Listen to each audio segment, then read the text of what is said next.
इंसान के भी दुनिया में भेजे जाने का एक मकसद है, ये बेमकसद नहीं भेजा गया।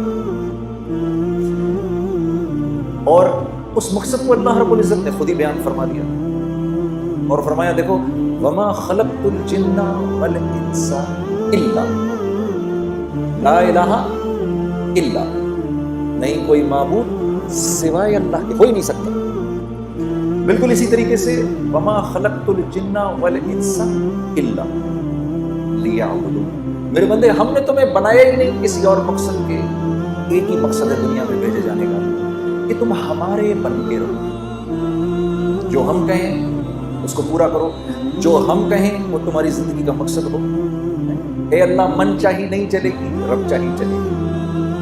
तो यहाँ दुनिया में इंसान सिर्फ इसलिए भेजा गया है कि अल्लाह की मान के जिंदगी गुजारे।